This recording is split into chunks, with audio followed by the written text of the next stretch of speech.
ಇವತ್ತು ನಮ್ಮ ಮುಂದಿರುವ ವಿಜ್ಞಾನದ ಪುಸ್ತಕಗಳು ಮತ್ತೆ ಲೇಖನಗಳನ್ನ ಇಟ್ಕೊಂಡು ಒಂದು ಆಳವಾದ ಅಧ್ಯಯನ ಮಾಡೋಣ. ಹ್ಮ್ ಅಂದ್ರೆ ಈ ಅಧ್ಯಯನದ ಮುಖ್ಯ ಉದ್ದೇಶ ಏನಂದ್ರೆ ವಸ್ತುಗಳು ಲೈಟ್ ಅಂದ್ರೆ ಬೆಳಕಿನ ಜೊತೆ ಹೇಗೆ ವರ್ತಿಸ್ತವೆ. ಹೌದು, ಮತ್ತೆ ಟ್ರಾನ್ಸ್ಮಿಷನ್ ನಿಯಮಗಳು ಹೇಗೆ ಕೆಲಸ ಮಾಡ್ತವೆ ಅನ್ನೋದನ್ನ ಅರ್ಥ ಮಾಡ್ಕೊಳ್ಳೋದು ಅಲ್ವಾ? ಖಂಡಿತ. ಈಗ ನೋಡಿ, ನಾವು ಕಣ್ಣಾಮುಚ್ಚಾಲೆ ಆಡುವಾಗ ಒಂದು ತೆಳ್ಳುವಾದ ಬಿಳಿ ಬಟ್ಟೆ ಹಿಂದೆ ಅಡಗಿದ್ರೆ ನಮ್ಮ ಶ್ಯಾಡೋ ಸುಲಭವಾಗಿ ಹೊರಗಡೆ ಕಾಣುತ್ತೆ. ಆದ್ರೆ ಅದೇ ಒಂದು ದಪ್ಪನೆಯ ಮರದ ಬಾಗಿಲಿನ ಹಿಂದೆ ಅಡಗಿದ್ರೆ ಯಾರಿಗೂ ಕಾಣೋದಿಲ್ಲ. ಇದು ಯಾಕೆ ಹೀಗೆ ಅಂತ ಯೋಚಿಸಿದ್ರೆ ತುಂಬಾ ಕುತೂಹಲ ಆಗುತ್ತೆ. ಹೌದು, ಅಂದ್ರೆ ಈಗ ಕಿಟಕಿಯ ಗಾಜಿನ ಮೂಲಕ ಹೊರಗಡೆ ಇರೋ ಮರವನ್ನ ನಾವು ಸ್ಪಷ್ಟವಾಗಿ ನೋಡ್ಬೋದು. ಹ. ಆದ್ರೆ ಒಂದು ಇಟ್ಟಿಗೆಯ ಗೋಡೆಯ ಮೂಲಕ ನೋಡಲು ಸಾಧ್ಯ ಇಲ್ಲ, ಅಲ್ವಾ? ನಾವು ಓದ್ತಿರೋ ಈ ವಿಜ್ಞಾನದ ಲೇಖನಗಳಲ್ಲಿ ಪ್ರತಿಯೊಂದು ವಸ್ತುವಿನ ಒಳಗಿರುವ ಕಣಗಳು ಈ ಲೈಟ್ ಜೊತೆ ಹೇಗೆ ಪ್ರತಿಕ್ರಿಯಿಸುತ್ತವೆ ಅನ್ನೋದ್ರ ಬಗ್ಗೆ ತುಂಬಾ ಚೆನ್ನಾಗಿ ವಿವರಣೆ ಕೊಟ್ಟಿದ್ದಾರೆ. ಓ ಹೌದಾ. ಹಾಗಾದ್ರೆ ಮೊದಲಿಗೆ ಕೆಲವು ವಸ್ತುಗಳ ಮೂಲಕ ಲೈಟ್ ಸುಲಭವಾಗಿ ಹೇಗೆ ಹೋಗುತ್ತೆ ಅನ್ನೋದ್ರ ಬಗ್ಗೆ ಇರೋ ಮಾಹಿತಿಯನ್ನ ನೋಡೋಣ. ಈ ಮೂಲಗಳ ಪ್ರಕಾರ ಅದು ಹೇಗೆ ಸಾಧ್ಯ ಆಗುತ್ತೆ? ವಿಜ್ಞಾನದಲ್ಲಿ ಇವುಗಳನ್ನ ಟ್ರಾನ್ಸ್ಪರೆಂಟ್ ವಸ್ತುಗಳು ಅಥವಾ ಕ್ಲಿಯರ್ ಗ್ರೂಪ್ ಅಂತ ಕರೀತಾರೆ. ಈ ವಸ್ತುಗಳು ಲೈಟ್ ಅನ್ನ ಸಂಪೂರ್ಣವಾಗಿ ತಮ್ಮ ಮೂಲಕ ಹಾದು ಹೋಗಲು ಬಿಡ್ತವೆ. ಅಂದ್ರೆ ಲೈಟ್ ನೇರವಾಗಿ ಹೋಗುತ್ತೆ ಅಂತಾನ? ಹೌದು, ಲೈಟ್ ನೇರವಾಗಿ ಚಲಿಸತ್ತೆ ಮತ್ತೆ ಎಲ್ಲೂ ಸ್ಕ್ಯಾಟರ್ ಆಗೋದಿಲ್ಲ. ಇದರ ಹಿಂದಿನ ಅಸಲಿ ಕಾರಣ ಏನಂದ್ರೆ ಈ ವಸ್ತುಗಳಲ್ಲಿರೋ ಕಣಗಳ ಜೋಡಣೆ.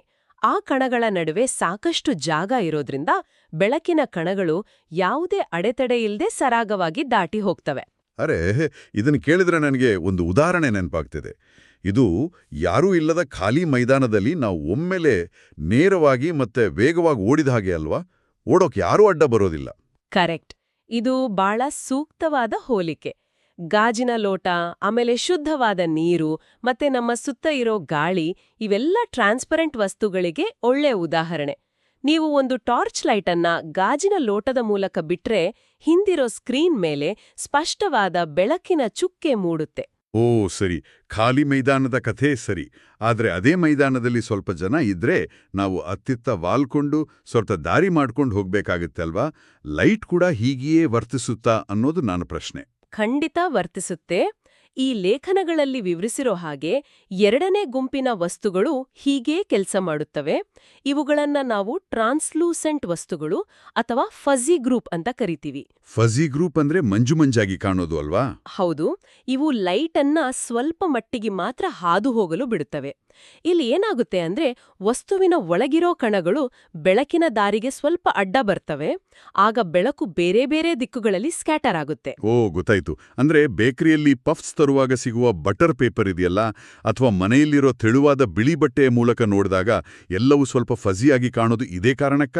ಹೌದು, ಎಕ್ಸಾಕ್ಟ್ಲಿ. ಟಾರ್ಚ್ ಬಿಟ್ರೆ ಕೇವಲ ಮಂಕಾಗಿ ಹೊಳೆಯುತ್ತೆ, ಆದ್ರೆ ಆಕಾರ ಸ್ಪಷ್ಟವಾಗಿ ಕಾಣೋದಿಲ್ಲ. ಹೌದು, ಬೆಳಕಿನ ಕಿರಣಗಳು ಚದುರಿ ಹೋಗೋದ್ರಿಂದ ಆ ಕಡೆ ಇರೋ ವಸ್ತುವಿನ ಸ್ಪಷ್ಟ ಚಿತ್ರಣ ನಮಗೆ ಸಿಗೋದಿಲ್ಲ.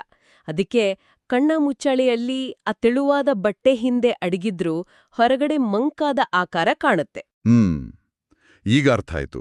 ಸರಿ, ಈಗ ನಾವು ಓಡ್ತಿರೋ ದಾರಿಯಲ್ಲಿ ಒಮ್ಮೆಲೆ ಒಂದು ದೊಡ್ಡ ಬಂಡೆಕಲ್ಲು ಅಡ್ಡ ಬಂದ್ರೆ ಮುಂದಕ್ಕೆ ಹೋಗ್ಲು ಸಾಧ್ಯನೇ ಇಲ್ಲ ಅಲ್ವಾ? ಆ ತರದ ವಸ್ತುಗಳ ಬಗ್ಗೆ ಈ ಅಧ್ಯಯನ ಏನ್ ಹೇಳುತ್ತೆ? ಆ ಮೂರನೇ ಗುಂಪನ ಓಪೇಕ್ ವಸ್ತುಗಳು ಅಥವಾ ಬ್ಲಾಕರ್ ಗ್ರೂಪ್ ಅಂತ ಕರೀತಾರೆ. ಈ ವಸ್ತುಗಳು ಲೈಟ್ ಅನ್ನ ಸಂಪೂರ್ಣವಾಗಿ ತಡಿತಾವೆ. ಸಂಪೂರ್ಣವಾಗಿ ತಡಿತೀವಿ ಅಂದ್ರೆ ಅದು ಹೇಗ್ ಸಾಧ್ಯ? ವೈಜ್ಞಾನಿಕವಾಗಿ ಹೇಳ್ಬೇಕು ಅಂದ್ರೆ ಇವುಗಳ ರಚನೆ ಬಹಳ ದಟ್ಟವಾಗಿರುತ್ತೆ.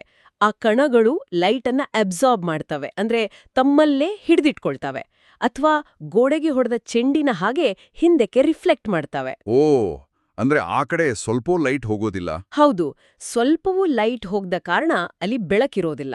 ಮತ್ತೆ ಅದೇ ಜಾಗದಲ್ಲಿ ಶ್ಯಾಡೋ ಸೃಷ್ಟಿಯಾಗುತ್ತೆ. ಅಂದ್ರೆ ನಮ್ಮ ರತ್ತಿನ ಪೆಟ್ಟಿಗೆ, ಅಂದ್ರೆ ಕಾರ್ಡ್ಬೋರ್ಡ್, ಮರದ ಬಾಗಿಲು ಅಥವಾ ಅಮ್ಮನ ಸ್ಟೀಲ್ ಡಬ್ಬಿಯಂತಹ ಮೆಟಲ್ಸ್ ಹಿಂದೆ ಏನಾದ್ರೂ ಬಚ್ಚಿಟ್ರೆ ಅದು ಯಾರಿಗೂ ಕಾಣೋದಿಲ್ಲ, ಯಾಕಂದ್ರೆ ಅವು ಲೈಟ್ ಬ್ಲಾಕರ್ಗಳು. ಖಂಡಿತ. ಅಷ್ಟೇ ಯಾಕೆ, ನಮ್ಮದೇ ಮನುಷ್ಯನ ದೇಹ ಕೂಡ ಒಂದು ಓಪೇಕ್ ವಸ್ತುನೇ. ಬಿಸಿಲಿನಲ್ಲಿ ನಡೆದಾಗ ದೇಹ ಲೈಟನ್ನ ತಡೆದು ನೆಲದ ಮೇಲೆ ಶ್ಯಾಡೋವನ್ನ ಸೃಷ್ಟಿ ಮಾಡತ್ತೆ. ಬೆಳಕಿಗೆ ಆ ದಟ್ಟವಾದ ಕಣಗಳನ್ನ ದಾಟಿ ಹೋಗಲು ಆಗೋದಿಲ್ಲ. ವಾವ್! ಒಟ್ಟಾರೆಯಾಗಿ ಹೇಳಬೇಕು ಅಂದ್ರೆ ವಸ್ತುಗಳು ತಮ್ಮ ಮೂಲಕ ಲೈಟನ್ನ ಹೇಗೆ ಬಿಡುತ್ತವೆ ಅನ್ನೋದರ ಆಧಾರದ ಮೇಲೆ ಟ್ರಾನ್ಸ್ಪರೆಂಟ್, ಟ್ರಾನ್ಸ್ಲೂಸೆಂಟ್ ಮತ್ತೆ ಒಪೇಕ್ ಅಂತ 3 ಗುಂಪುಗಳಾಗಿ ವಿಂಗಡಿಸಲಾಗಿದೆ ಅನ್ನೋದು ಈ ವಿಜ್ಞಾನದ ಮೂಲಗಳಿಂದ ಸ್ಪಷ್ಟ ಆಯಿತು. ಹೌದು, ಪ್ರತಿಯೊಂದು ವಸ್ತುವಿನ ಕಣಗಳು ಲೈಟ್ ಜೊತೆ ಮಾಡೋ ಈ ಪ್ರಕ್ರಿಯೆ ಇದೆಯಲ್ಲ, ಇದು ನಿಜಕ್ಕೂ ಪ್ರಕೃತಿಯ ಒಂದು ಸುಂದರ ನಿಯಮ. ಖಂಡಿತ. ಈಗ ಈ ಆಳವಾದ ಅಧ್ಯಯನದ ಕೊನೆಯಲ್ಲಿ ಒಂದು ಕುತೂಹಲಕಾರಿ ಪ್ರಶ್ನೆ ಹುಟ್ಟುತ್ತೆ. ನಮ್ಮ ದೇಹ ಒಪೇಕ್ ಆಗಿರೋದ್ರಿಂದ ಅದು ಲೈಟನ್ನ ತಡೆದು ಶಾಡೋ ಮಾಡತ್ತೆ ಅನ್ನೋದು ನಿಜ. ಆದರೆ ರಾತ್ರಿಯೊತ್ತು ಬೀದಿಯಲ್ಲಿ ನಡೆಯುವಾಗ 2 ಬೇರೆ ಬೇರೆ ಸ್ಟ್ರೀಟ್ ಲೈಟ್ಸ್ ಕೆಳಗೆ ನಿಂತ್ರೆ ಒಂದೇ ದೇಹಕ್ಕೆ 2 ಶ್ಯಾಡೋಗಳು ಸೃಷ್ಟಿ ಆಗ್ತವೆಯಾ? ಹಾಗಾದರೆ ಯಾಕೆ? ಇದರ ಬಗ್ಗೆ ಯೋಚನೆ ಮಾಡ್ತಾ ಇರಿ. ಇದು ವಿಜ್ಞಾನದ ಮತ್ತೊಂದು ಅಚ್ಚರ್ಯ.